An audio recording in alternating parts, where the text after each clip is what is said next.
السلام عليكم ورحمة الله تعالى وبركاته. حياكم الله جميعا أينما كنتم مشاهدينا الكرام. في هذا الفيديو غادي نجاوب جميع الأسئلة ديال الأصدقاء اللي كيسولوني على تكلفة الهكتار ديال الزراعة ديال البطاطا، شحال يمكننا نسيروا عليها حتى توجد، شنو هو الدور ديال لاسيد في البطاطا، وشنو هما المواد ديال التسميد اللي كنستعملوا البطاطا.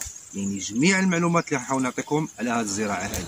تابعوا معنا الفيديو حتى للأخير، ما تنساوش تدعمونا في القناه، جزاكم الله خيرا. الماء ديال البطاطا يمكن لك تزرع في الارض ديالك. عندنا مثلا ديال ستار، عندنا ريد بول، عندنا رونالدو، عندنا كيرودا، عندنا ديزيري، يعني بزاف ديال الاسماء ديال الانواع ديال البطاطا يمكن لك تختار شي نوع مزيان وتزرعه. بالنسبه للثمن راه الثمن واحد. حاليا هاد السنه الثمن اللي وصل ديال البطاطا الكيلو وصل 380 الكيلو. البطاطا مويان تقدر تزرع لك 2 طون، الا كانت غليظه راه خصك حتى ل 3 طون. يعني بالنسبه للطون زراعه البطاطا كتبقى ديك المساله ديال الزريعه، يعني الزريعه هي اللي كتحكم عليك شحال يمكن لك تدخل في هكتار ديال البطاطا. الناس اللي كيسولوني شنو يمكننا نستعملوه، واش كاين شي دواء اللي يمكن نستعملوه النجم والربيع قبل ما نزرعوا بطاطا؟ اييه، راه كاين واحد المبيد وسبق لي وتكلمت على هذا المبيد هذا.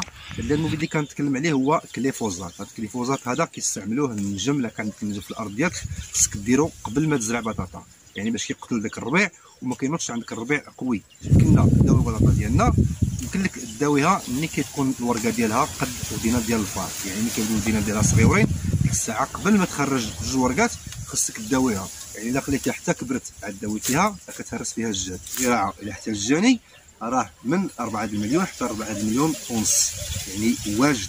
بالنسبه للاسيد اللي غنحاول نتكلم عليه في هذا الفيديو هذا، لاسيد عنده واحد الدور فعال ديال البطاطا.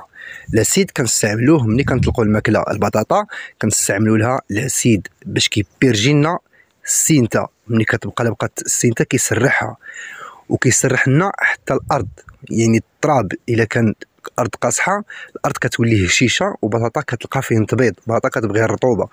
كذلك لاسيد عنده واحد الدور فعال حيت كيسرح حتى العروق ديال البطاطا.